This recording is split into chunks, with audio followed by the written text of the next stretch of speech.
Hello, everyone, and welcome to an Education USA Russia webinar. We're very excited to have with us today Annie Rappeport from Semester at Sea and Kira Tverskaya, a student who participated in the program. Let's hear what they have to say. Good morning, everybody. This is Annie here. I'm from Semester at Sea as a rep, and I sailed in fall of 2011. And I'm so happy that Kira's here too. She sailed in fall of 13 and was a great student to have on board the ship. Hi, everybody. It's an honor for me to be here and to represent, to say so, the Semester at Sea participants in Russia. And we would love to share our experience with you. Yeah, I think both Kira and I really we love this program. We love Semester at Sea. We've sailed, myself as a staff member, Kira as a student. Kira and I even sailed for a little bit together on Fall 13, which was a hoot, which was a lot of fun. And her voyage went, it was Atlantic exploration, so it went around Europe, Africa, and South and Central America. When I sailed on my voyage as a staff member, I did the alternative itinerary that we offer, which is more so East Asia, Southeast Asia, Africa, and a little bit of Europe. Annie, can you tell us a little bit about the program? Sure. Semester at Sea, we were established in 1963, so we're getting into our 52nd year of being around consistently. We've had a long history, and we've always been a very global program. So we were founded by folks who were in the United States, but also who were in Hong Kong, and those are the C.Y. Tung family.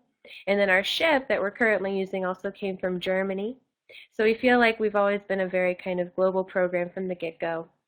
The idea being that a ship, at least this is what C.Y. Tung's famous quote is that the ship can carry more than just cargo, it can carry ideas. And those ideas, if spread around and you have a lot of different people from a lot of different nationalities going to all these places, learning in the classroom and taking it into the real world, eventually it's going to have that after effect of bringing about peace, because the more you get to know people around the world, the more you see their humanity, you see similarities, and you learn why we all need each other. So that's kind of the overall goal of our program, and we've been living with that mission for about 52 years now. This is our next slide. It talks a little bit about current academic sponsor. They're going to be our academic sponsor through spring of 2016, and it's the University of Virginia. University of Virginia is ranked second best public university in the United States, according to U.S. News and World Report. They offer our academic dean every voyage, the library resources. They vet all of the classes and all of the faculty. And when you're done with the program, you receive a transcript from the University of Virginia jointly with Semester at Sea. There's usually a standard course offering list, and in addition to that, there's going to be courses that are specifically oriented to the itinerary you're sailing on, and those can be very special courses and really a lot of fun as well. And your teachers all have their terminal degrees. They try to be very engaging with students. Some things that you might notice is that a lot of teachers will have a participation grade, which means that they encourage you to take part in the dialogue with your ideas. And you're going to notice, if you are not fluent in English already, that this is going to be an incredible experience for you to really work on your English skills in a really immersive environment. Annie, can you tell us a little bit about the students that come on Semester at Sea? A lot of my students ask about that question. Where do they come from? Yeah, well, we would like to see more and more international students come. Right now, we see students, probably about 85% are American students, and we're up to almost 15% international student population on the ship. We're sailing this upcoming spring with 80 international students from all over the world. They're coming from Russia, from Germany, from Panama, Ecuador, China, India, Zimbabwe, Egypt, Canada, Mexico, Brazil. Really, the whole range of around the world will be on the ship with us. As far as age range, the ship is primarily undergraduate students, but we do have some students who are either gap year, sailing in between high school and university, or sailing that year after that they graduate. There's also a smaller population on the ship. They're known as lifelong learners, so it's really a multi-generational program that you'll be a part of. What's also neat is that there's the teachers and the staff all get to bring their families with them. So really the age span on the ship can range anywhere from a toddler all the way into the upper 90s. And it's a really unique and special environment. The students who are coming from America are coming from around 200 different universities, so even in that there's quite a bit of diversity in the student body. Do you have anything that you could talk about, Kira, regarding your shipboard community? Well, every semester the ship publishes the statistics, the university statistics, which schools the students come from, and the nationality statistics. I think we had people from about I would say 11 countries, maybe more. We had 3 people from Russia, we had a few people from China, one person from India, a few people from Canada, one girl from the Philippines, one girl from Turkey, and it's kind of one person from each country. But I really hope that with each following year, there will be more and more international students because they're kind of a cultural core of the ship because they bring their own culture, and it's really fun to compare the opinions of people from different countries once we actually visit different countries. I can say that having students from all over the world in the classroom is really fun, although it can be a little bit confusing for the professors who are more oriented sometimes to answering the questions of people who live in the same country with them, and that provides more challenge for them, which is also very much fun. Mhm. That's very true. And then this slide is just outlining our actual stated mission. And our stated mission is, and I quote, to educate individuals with the global understanding necessary to address the challenges of our interdependent world. When you join the shipboard community, a common philosophy you'll hear on many voyages is the idea of Ubuntu, I am because you are, and that's something that you'll see throughout your voyage and people tend to cling to throughout. They feel like a lot of times the feedback we hear is that the ship is its own port and that folks feel like it in and of itself is its own world and a very necessary and important part of the experience, as well as traveling to all of these different countries that are so interesting and all offer a different viewpoint, a different economic system, political outlook, and so on and so forth. So it's something that we truly believe in, and we actually think that it has some real tangible value for our students looking to have a career after the voyage, because with what you learn through your different professors, your peers in country and on the ship, is so valuable. It's truly an experience that does nothing but appreciate and value throughout your life, and something that you can keep with you and take into any kind of field that you have, and hopefully with any field that you choose to go into after your voyage, you'll have that positive intent and a desire to help others around the world because you'll see that interconnectedness.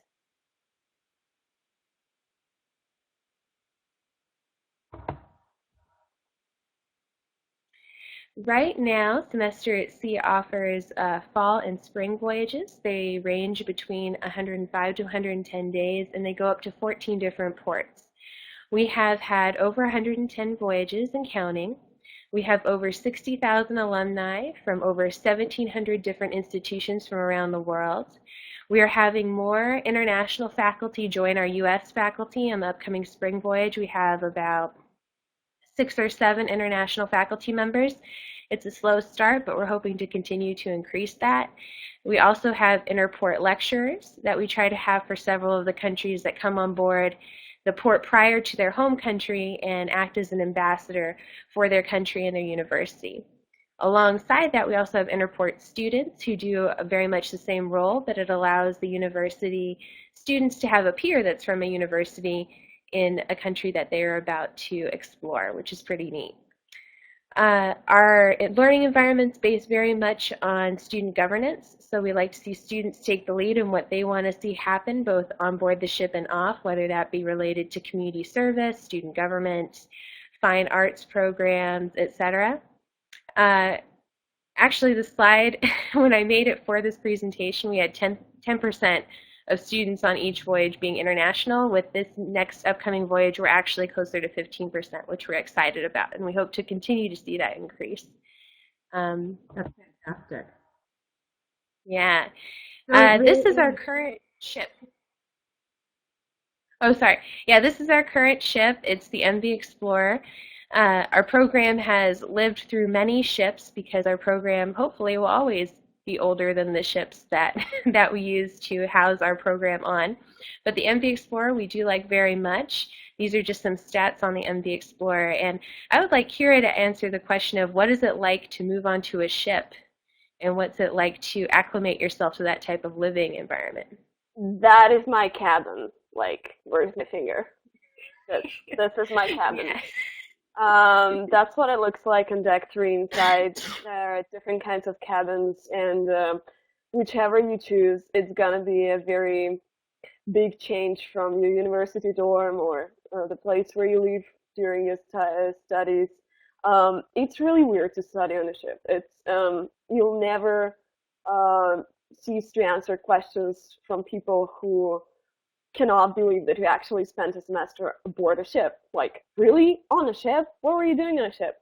The weirdest thing is stepping on board when you're in port and then suddenly you're on a ship and it starts moving and you realize you're pretty much bound to it for the next 4 months, and it's really exciting. Um, it's pretty much a very tight university community, but it's still a community and it's still a university. And I think it's pretty much priceless because it allows you to spend no more than 3 minutes on going from one classroom to another and from your cabin to a classroom and to the library and to the dining hall.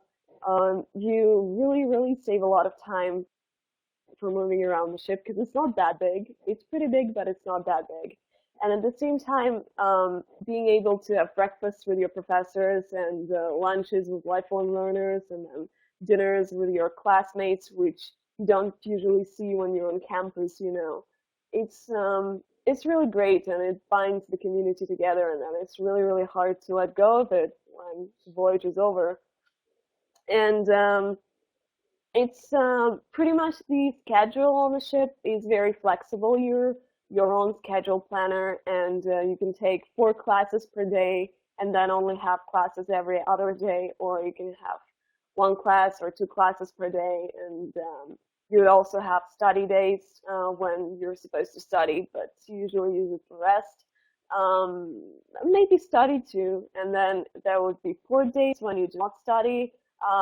Maximum, you have a field lab related to one of your classes, but the port days are the days for exploration, so you're free to go wherever you want with the official shipboard tours or without the shipboard tours, and those are your days for discovery, self-improvement, volunteering, whatever comes.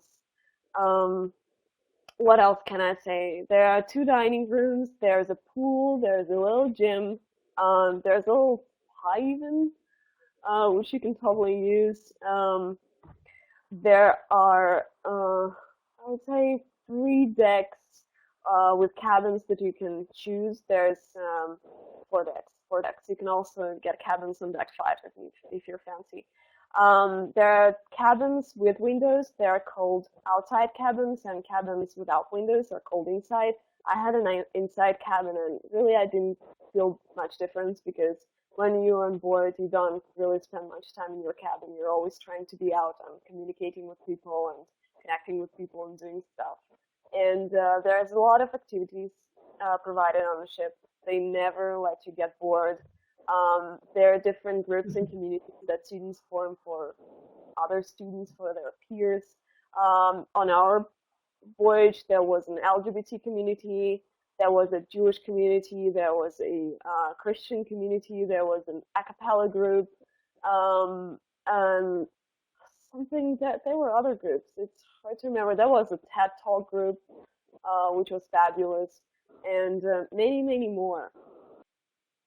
And also, there's the Sea Olympics. It's the actual Olympic Games on board the ship that happens on each voyage, but during the longest stretch on our voyage, it was while we were sailing from South Africa to Argentina. It took us 7 days, so we had the Olympics.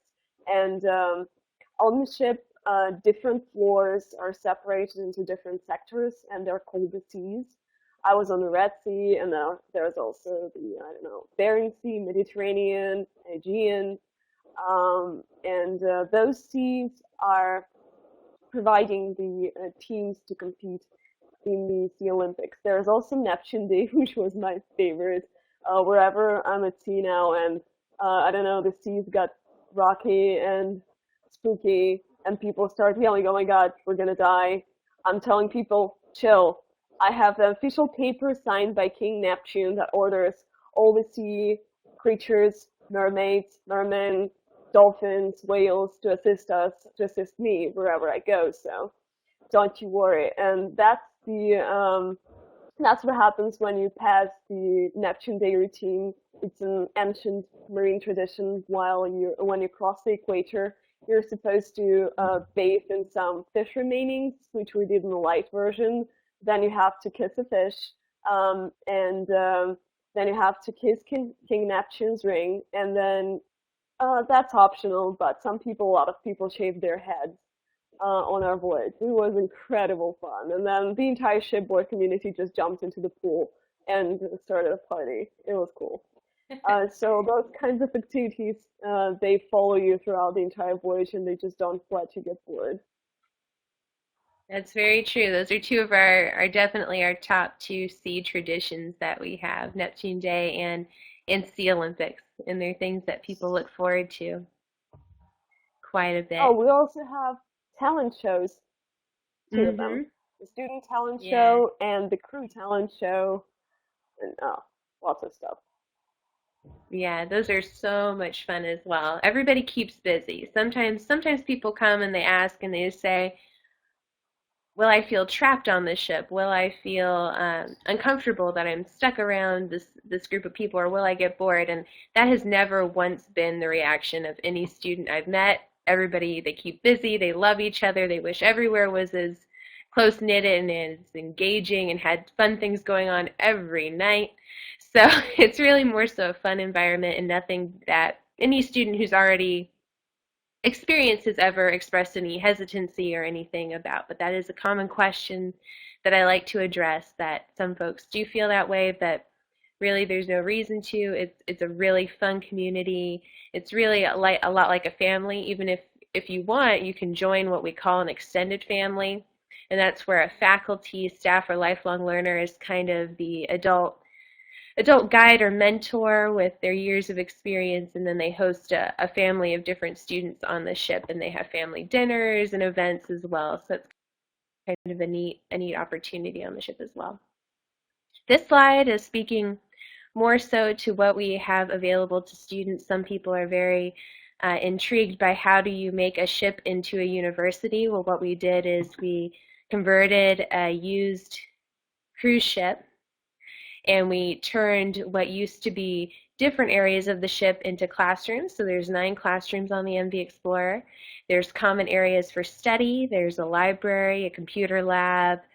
There is wireless internet throughout the ship, but internet is slow. Internet will not be your prime mode of anything while you are on the ship. No Facebook. No Facebook. Deal No with it. You have to Facebook. live with it.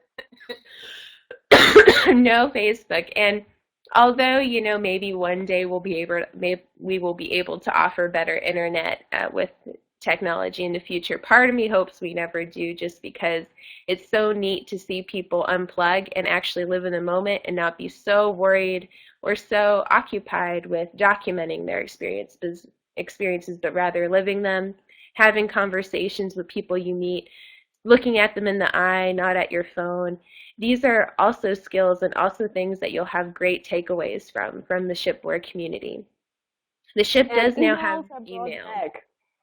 Yes, an email. Yes, Exactly. email is back.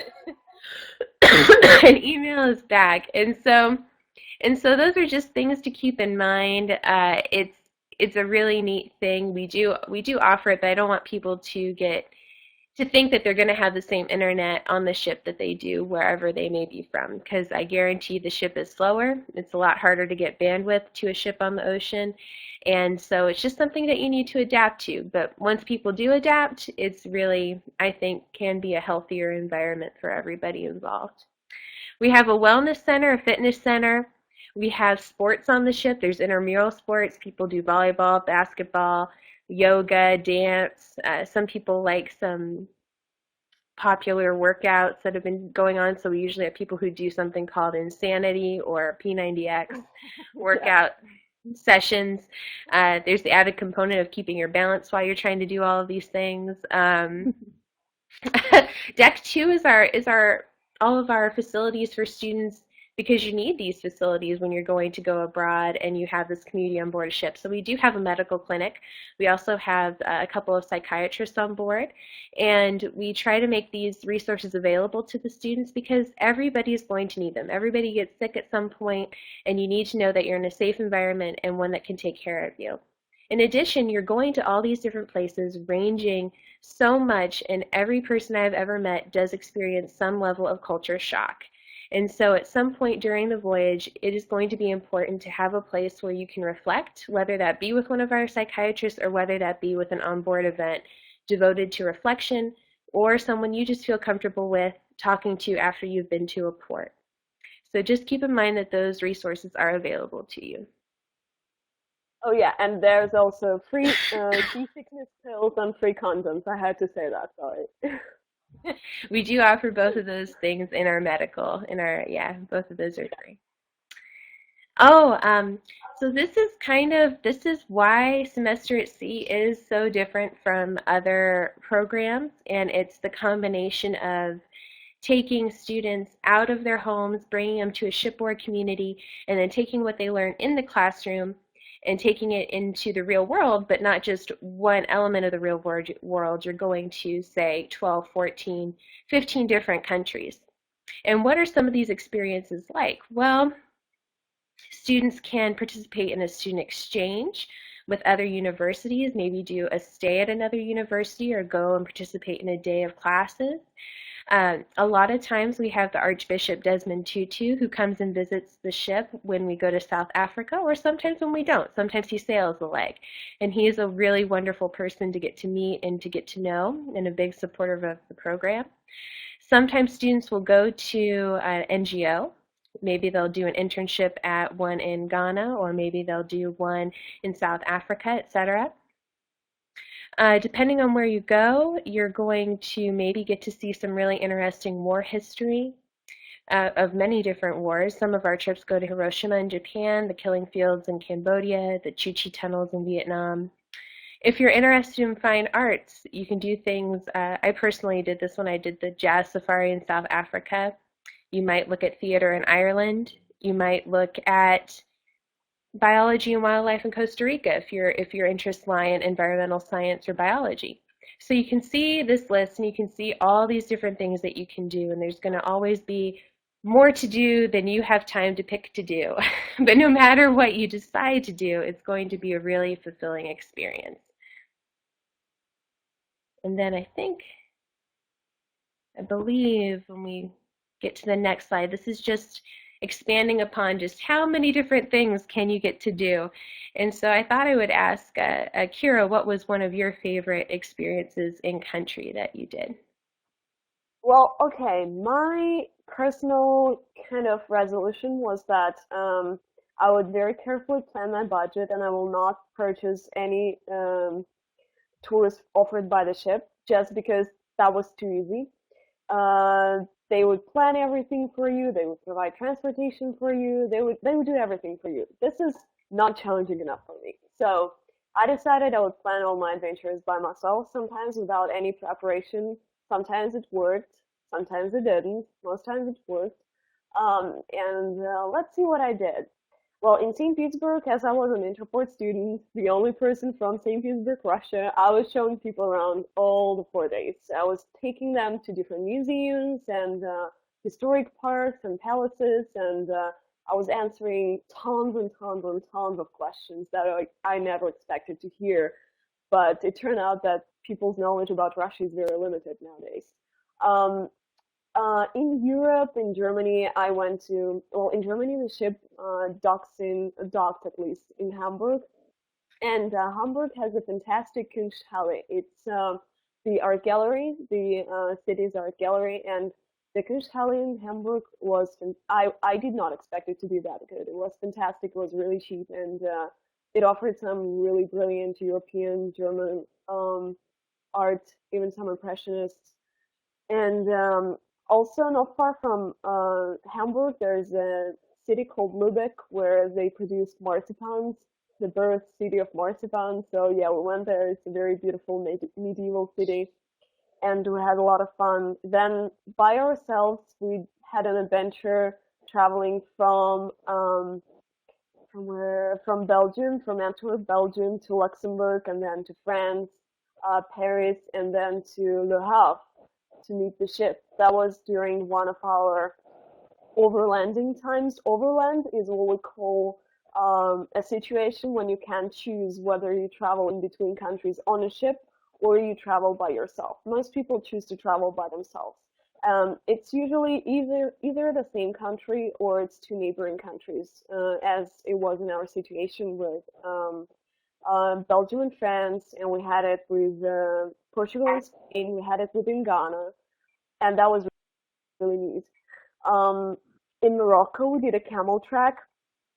It was really cool. Most of the time, we were driving across the Atlas Mountains to get to the edge of the desert, and then we trekked to the desert on the camels and spent a night in the tents. I mean, they want you to believe it was the desert, but it was more like the gateway to the desert. But it was still amazing because there were zero sources of electricity, zero sources of light, and you can see the Milky Way, you could see falling stars every 10 seconds, you could see the comets, and it was once in a lifetime. It was fantastic. It was totally worth all the driving. In Ireland, I did a trip to Glendalough. It's a national park, and well, the trick was I thought it was a beautiful national park where you could do some light hiking, just walk around, see sights. It turned out to be Wicklow Mountains National Park, mountains being the key word, and I ended up doing a 4-hour hike without any normal hiking boots or water or food or anything, and I'm not like to do anything like that again. I bought my hiking boots the next day after that because it was pretty bad. Um, in Ghana, I felt sick on day two, probably, maybe day two, because there was an infection going around and I was just not very well. But we did go to some slave castles, especially the Elmina Castle. It was pretty impressive. It's this small little castle completely covered in mold, and it was covered in mold for many hundreds of years, and the slaves lived there with all this mold, and they were breathing this air, and that's completely horrific. It was really heartbreaking to see all that, and the tiny rooms where they would keep the people. And then we did some drum and dance workshops as a part of my global music class in Accra. They have a very beautiful university, by the way. That's something you do not expect to see in Ghana after you visit. Um, what was the port's name? My God. Almina. Takoradi. No, the first port was Takoradi. There's nothing in Takoradi. There's no city in Takoradi. There's no houses, no restaurants, nothing. There's one big market and the shabby little houses where people live. It was pretty, yeah, it was a good insight into the actual country life. In South Africa, oh my God, we did so much rough hiking. We hiked the Lion's Head, which is a pretty tall peak with some pretty challenging slopes near the Table Mountain, and we hiked the actual Table Mountain. It also took us 4 hours, and I sprained my ankle on the top doing a stupid jump for a picture. But those hikes were the best. We reached Lion's Head at sunset, and although we really had to run down the mountain to avoid getting hit by darkness and getting stuck in the middle of the mountain during the dark, it was still so worth it because we were above the clouds and we could see the sunset. And if you stood with your back to the sun, your shadow would project on the clouds below you, and you would have a rainbow halo around your head. No kidding. That's And very then cool. that's ridiculously cool. And then in Argentina, I had a friend of mine who just showed me and my roommate around. We did different things, mostly exploring the city because Buenos Aires is very modern. It's like a combination of Moscow, Washington, and New York, I would say. And in Rio, we just hiked on our own, walked around on our own, pretty much did everything that we're not advised to do, and we drank juice. They're called sucos, the freshly squeezed juices. They're so cheap and they're so delicious. People were drinking caipirinha, alcoholic drinks and everything. We would drink 5 jars of juice a day, like jars like this. And they would cost $50. So we were on the juice high in Brazil. And in Cuba, we were pretty much um, just going around doing things. And I even took a few programs with the University of Havana just because they were very well organized. I did the Hemingway tour, the Hemingway places where he lived in Cuba, his mansion and his boat, and the Cozumel village where he wrote The Old Man and the Sea. It was cool. Yeah, That is so. That that's is a a lot. whole breadth of experiences. Yes, exactly, and that's true of every single person who's sailed. You have so much to share after you've been, and so many wonderful experiences that you can always go back to and reference throughout your life, which is so neat. And I think that that's what leads to the statistic that we have. We do surveys every so often when people are 5, maybe 10 years out of their voyage. We go back to alumni and we say, hey, answer these questions about semester at sea. And one of the questions is, how valuable was this semester to you? And 98% of alumni, when we give that survey, and we've given it many times to hundreds of people, have said that semester at sea was their most influential semester in their college career. And I think that that just speaks volumes to this program and how this one, about 4-month experience can be the most influential of perhaps a 4 or 5 or 6 year university program that you're going through, depending on where you're from. And that's something that helps me do my job. It helps me feel like I'm helping students do something that I feel fairly securely in saying is going to be a good, positive influence on your life for the rest of your life. Annie, what is interesting is that as I was telling my colleagues here in Moscow and back in Washington, D.C., that we would be doing this webinar, there were a few people who just were very excited about this because they said, oh, I'm a semester at sea alum, I'm a semester at sea alumnus. And it's the feeling that they have 5, 10, 15, and even one of them is quite maybe 25 years away from the experience, it is still very impactful for these people. So I think that is a testament to the program that you offer. Oh, thank you, Kim. I fully agree. And talking to alumni, whether that be Kira, who's just a couple years out, or talking to alumni who call our office and are as far removed as 30, 40 years away from their voyage, it can really, truly give me chills because it just is so wonderful to hear them have such a keyed-in view with the world and to have seen this transformation. That's something a lot of parents say, a lot of professors say to us as well, is that they see their student change and it's always for the positive. They've just matured, they have seen things, they have eaten things, they have actually, it comes to kind of what Maria is saying here is these are just a little bit of a collection of what some of our international, in particular, alumni have said about the program. And Maria, I still work with Maria like I do Kira, and Maria's from Brazil, and she sailed in 2014. And here's a quote from her. She says, "It was a constant exchange of ideas and values. Everyone had something to contribute to the future me. Everyone was different, and yet they all had incredible stories to tell. Semester at Sea makes you able to relate to almost anything. You've either seen it or eaten it or touched it or felt it or done it." And I think that that is true when I talk to the alumni. And it's so neat to talk to. I love that my job is working with international students because they do bring all these perspectives and it helps me look at the voyage in so many different ways. And I'm continually learning just being the admissions counselor for students and helping students in that capacity. Yuxian Zhang sailed in 2013 from Singapore, born in China. And she says, as an old Chinese saying goes, reading 10,000 books is not as beneficial as traveling 10,000 miles. My semester at sea experience continues to give me a strong positive attitude. I became more open-minded and flexible. Well, did she sail on spring voyage? Yeah, she sailed on spring voyage. Because on fall voyage we had Xinting Zhang, who was With an also X. from yes, who Yes. was also from China and also studying in Singapore. That's exactly right. And their names were so similar. And as an admissions counselor, I continually had to help with financial aid and stuff and be like, no, they're different. That's not the same their, person. their names are so close, but they're actually different. Natalie, I also work with Natalie still. She sailed in 2013. She's a journalist and she did a lot of work. She's actually two things. She's a journalist and an environmental lawyer is what she studied to be, and this is her outlook. Each port provided a special moment, wrenching souls, touching hearts, and extending hands. A glimpse of new cultures, tradition, languages, shared stories of hopes and dreams.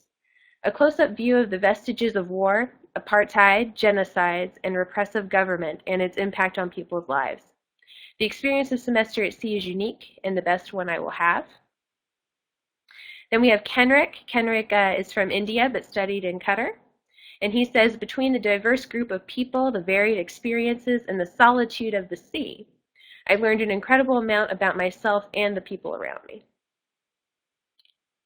And then I think I just have a couple more. In fact, I think I have a quote from Kira in here too. Kira is actually part of her reflections in here.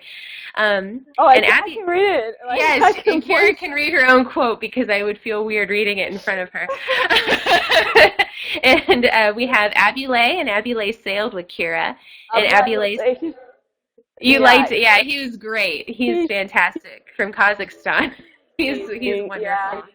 And it was actually really weird because the ship is not very big, but it's pretty big, and sometimes you don't meet some people until the very end of the voyage. And we met like halfway through the voyage, and suddenly I discovered that he spoke Russian too, and I was like, wait, did you just really say that? And it turned out that yes. So he says, yes. It doesn't matter who you are, where you are from, or what your interests are. This is the place where you get the whole world at your hands, and all you have left is to explore. Yeah, I'm not a very good voiceover. I can try to read mine as well. I really don't remember what I said, so it's very interesting. Wait. This program is all about the people you get to meet, from a shipboard steward to Archbishop Desmond Tutu. Some days after classes, I would wander around the ship, starting conversations with friends and random people, and talking for a few hours in a row. It gave me so much insight into human personalities. Oh yeah, that's true. I could say that. Yes, exactly. And that is true. And you were one of the students who was always willing to talk to anybody, no matter who they were, what age they were, where they were from. So that's great. Yeah. I think I'm not kind of trying to boast, but I think I was one of those students who tried to interact with completely all the layers of the shipboard community. And I had my own little routines. I would have breakfast with my professors and lunches with some of my favorite lifelong learners. We had a fantastic Hawaiian couple, two professors. They were unbelievable. And then also a nice couple from Montana who I visited later this year. And I would have talks with the shipboard kids and with their parents and with the stewards. We had a fantastic cabin steward, Kristen. It's like when you're on the ship, you start remembering all those names, the waiters, the stewards, the crew, and afterwards you just have to mention the name to any of your shipboard fellow, and they'll be, did you just say Darwin? Yay, Darwin! And That's pretty much how it goes. It was really interesting. Yeah, it is, and that's such a great thing to do. If anybody who watching this does decide to sail, I would say that is one of the best things you can do is just to seek out folks and have a heart to heart, have a conversation, and get to learn about each other. Well, I'm happy to say we are seeing more and more Russian students come, and here are a couple that were just disembarked their fall 2014 voyage on December 8th. And this is Sale and Elena, and they have an article on our website just about what it was like to go to Russia and be from Russia on this voyage where you're going to so many different countries, and how can you both be an ambassador to your country and also explore pieces of your country that maybe you've never seen. So in this case, one of the students had been to St. Petersburg and the other student had not. So even though she was from Russia, it was a new city for her. And then on the right-hand Hey, the side, first link is oh yeah, mine. sure. Huh? The first link is mine. Yes, the Link first is link. The mine. first link is Kira's. So this is a list of links here, and these are different things that either Kira has done or we had what was funny about Kira's voyage is the three students from Russia who sailed, at least when they filled out their applications, all said they were journalists.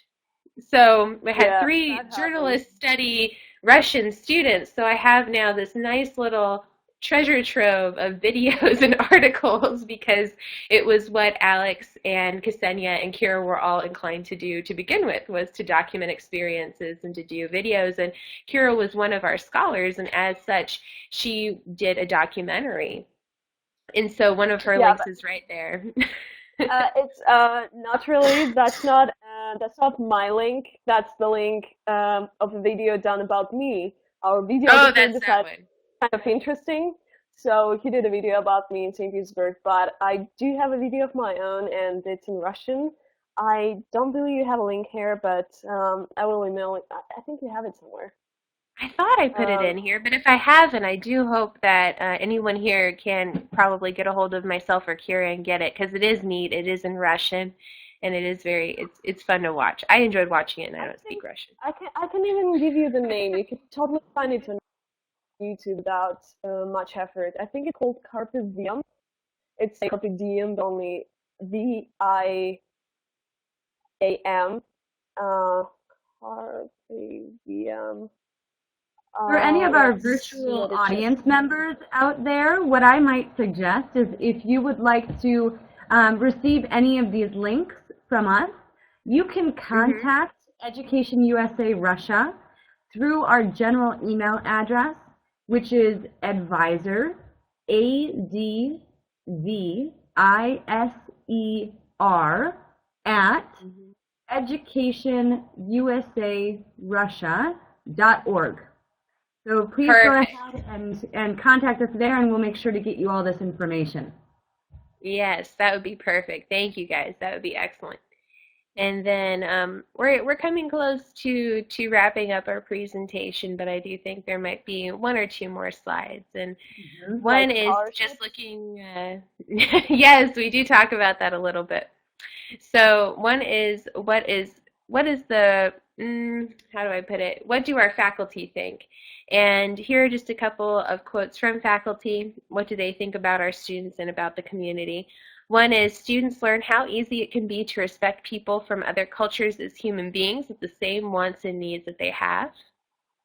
This sort of opportunity for university students to see firsthand who they are in a larger context has never been more needed in the world than it is today. And students leave the ship having clarified goals for their lives and careers, with global skills that will help them stand out and thrive in an increasingly interdependent global marketplace. That's a little bit of what our faculties have to say about the program. And then we also have had distinguished lecturers and guests. These have included Fidel Castro, Anwar Sadat, Indira Gandhi, Mikhail Gorbachev, Corazon Aquino, Sidi Mohammed, Archbishop Desmond Tutu, who still comes and sees us, Mother Teresa, Nelson Mandela. And we'll have, say, ambassadors, we'll have key faculty from other countries, and so on and so forth. So it's a neat place that a lot of people are attracted to, and they want to see this very diverse group of students. And Desmond Tutu did say this. The mission of this grand experiment has been to foster greater intercultural understanding by exposing its participants, young and old, students and faculty, to people and cultures around the world, while providing them with sea-going classroom in which to study and absorb what they've seen and learned. And then, all right, this is all about Semester at Sea and how big of an investment it is, and what you can do and what Semester at Sea does to try to ensure that students can have access to this program while maintaining that Semester at Sea is a nonprofit, so it's a delicate balance, and just seeing both the investment and seeing how to have a lot of ingenuity to make it possible for you. So the Institute has guaranteed me, and part of the reason I have my role is because they do want to see more international students coming, because they see the value it adds to the entire shipboard community and to the program as a whole. Therefore, Semester at Sea awards $4 million in scholarships and aid every single year. These scholarships really range. So we're talking about everything from being a work study on the ship, which means you work 2 hours every day at sea. That's a $4,000 grant, and you might be working in anything from the campus store to the library to being the photographer's assistant, etc.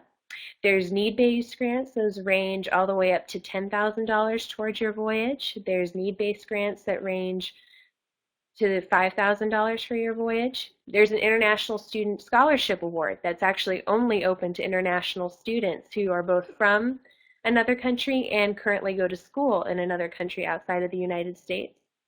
And that award also ranges upwards of $10,000 per voyage. There's alumni support scholarships, which range, and those I believe go up to $10,000 as well. And when I say go up to $10,000, that means you might receive $1,000, you might receive $2,000, $3,000, $4,000, $5,000, etc. But the highest award you can receive is that upwards amount. So as you can see, there's a wide range, and I didn't even list all of them. There's a community service award called Impact. There's a global journalism award that you can do. And we do every voyage offer a full scholarship. The full scholarship is very selective. They now only award it to 2 students per year. And so there's only been maybe at this point, maybe 25 students who have been a presidential scholar. And if you ever want to hear what it's like to be one of those few, Kira actually was one of the presidential scholars. But I do, and that's one of the reasons she was working on that documentary. But the vast majority of our students are not full scholarship students. So when I give this presentation, I like to say that there is that hope, but I want people to plan ahead. I want them to fundraise. I want them to look at outside scholarship opportunities, because I want to see you sail. And if every student only counts on a full scholarship, that will not happen. And we will not grow our international numbers that way, because it's not feasible for a nonprofit to offer 80 students a full scholarship. We can offer 2 students a full scholarship. So just to keep that in mind, I want to be upfront with everybody watching this presentation. You can apply for and receive more than 1 scholarship. Our scholarships are open to international students, and like I said before, there's one that's only open to international students. So do try for those and see what you can get done, but also be prepared to do some innovative things. Maybe do a crowdfunding website. Maybe look into any possible grants you could get from, say, a Rotary in your area, which we've seen some students do. Do letter writing campaigns to try to raise some funds. Try to take on a job if you can. There's many things that students do, and except for that very few, maybe 1% of the student body who have a full scholarship, for the majority of students, it's a combination of all these different efforts that makes this once-in-a-lifetime journey possible. And Annie, I know you've talked in the past about some of these quite innovative and creative ways that students can do their own fundraising. Here in Russia, that's pretty unique. It's not something that a lot of students are familiar with. So you've listed off some really good ideas, but if a student approaches you and would like to, get your support in collaborating, brainstorming some ideas, can a student come to you with those questions?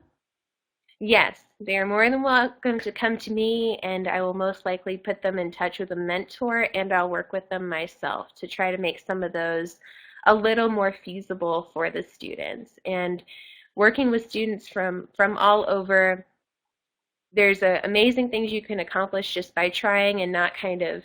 I run into students a lot who talk themselves out of an opportunity before they've even tried it. So a lot of my job is sitting there and encouraging and saying, do try for the presidential scholarship. Don't say you can't get it at the get-go, but also don't count on that and try for other things. And I've seen students who have come from rural parts of Africa and India who have been able to raise upwards of $6,000 on the internet through a crowdfunding website, and that has been really impressive and fun to watch. It's exciting to watch. And I'm here to help students with any kind of help they need in that arena. And the other main concern a lot of students have is credit transfer. That one's a little bit trickier, but I do my best to help students advocate for themselves for credit transfer as well. Mm-hmm. So in your advice, you say start early. Mm-hmm. What is early? For example, if a student wanted to go on the journey next fall, when would they want to apply? I would say now. Yeah, I would say now. What would you think, Kira? Probably now. No, okay, I would advise you to do this now, but of course you won't do this now. You would do this in a few months, and it's going to work this way anyway. But at least I would say don't go behind March. March is your deadline to apply for the fall voyage. Just because you really want to get all the paperwork done, you want to apply to all the scholarships, and the deadlines, I believe, are in March, maybe early April, but that's it. And you want to get all your visas. Don't want, even me, like I applied in March, and I really counted on financial aid. I really needed financial aid, so I was waiting for the final decision, which came on May 18th, I believe. And so after May 18th, I had 2.5 months to get all my visas. Thank heavens, I only needed 5. Thank heavens, because sometimes you can need up to 11. Depends on the country's voyage is going. For Russian citizens, it can be up to 11 visas. Just be prepared. Most likely, it will be around 8 or 9 for the spring voyage, and 5, maximum 6 for the fall voyage, sometimes less. The US visa is the trickiest one always, so start with this one, then the UK visa, and so on, so on, so on. Some visas you can get in the port. Use that if you want to, if you can, if you don't have enough time. But always plan ahead, and yeah, applying earlier also secures you the cheaper accommodation if you require one. So because the cheaper cabins, the economy cabins, then they run out like hot pies. You're just not going to get them if you apply just a few months before the voyage. I got the Deck 3 inside cabin. This is not the cheapest option, but this is like option 3, I would say. But I was not applying early enough because, like, I learned about the program in February, so. Exactly. And we'll always work with students no matter when you hear about the program. We'll try to make it possible for you. And visas are a really great thing to bring up. I will actually tell you if it is too late to get your visas and if you should sail on a later voyage, because we don't want to set you up for failure, to be honest with you. And then exactly what Kira said. So we've actually changed our cabin structure, so now there's only 2 prices, but she is exactly right. The lower cost cabins go the fastest. So I would say those will fill up by May for fall, for instance, and they usually fill up in August for the spring. And our scholarship deadlines are on the website. You can always take a look at those, and it is smart to be in front of those deadlines. It's not to say that we won't look at you, we won't give you aid after those deadlines, but there's going to be less aid for us to give after those deadlines because we will have already looked at a first pool of applicants and given out what we could to help those people come. And what about accessibility of this experience for anyone with physical or maybe learning disabilities? We do take people who need certain accommodations. Actually, probably on almost every voyage, we have folks who need help either with hearing or with sight. And we once in a while we do have students who come who do need to use a chair for mobility. To be honest, we try to be, again, very upfront with the students about this. We will be accommodating. The ship will be accommodating. We cannot guarantee that the governments of all the countries that we're going to will have the same amount of support that you would find in America or in your home country for that purpose. But if you are a student that has one of these needs, please contact us. We will do everything we can to make it possible for you. And I think a student who used a wheelchair is actually in Kira's documentary. Yes. So it might be something good to look at. Yeah. Yeah, okay, because we had a student with hearing problems, we had people with dyslexia, and in every class, if there is such a person, this person just contacts the professor, and the professor asks some people in class to just put down notes for such people and make it easier for them. So the entire environment is very helpful to people with disabilities. And my friend Stephanie, who's in my documentary, she was in a wheelchair, and she had a special room with all the facilities needed, and there are elevators on the ship. Everything is very well done for a person in a wheelchair. And she never really had any problems with that, even in the most undeveloped countries we visited. Even in Ghana, we managed it, and it was just fine. In most countries, I mean, even in Russia, which just does not have accessibility in most places, she was just fine, just because it's still a modern city with asphalt and, normal straight roads. Yep. That's great to hear. Right. Yeah. Very good. Excellent. And that's Are there the end. any? That's a wrap. Yeah, fantastic. Okay, so the main advice for our students is that if they're interested in going on a fall voyage, that they should start in December, right? If not before, so now. And if a student is interested in going on a spring voyage, that they should start around, say, in the summer for sure. In the summer, yeah. The lower priced cabins are all sold out by August. So you got it.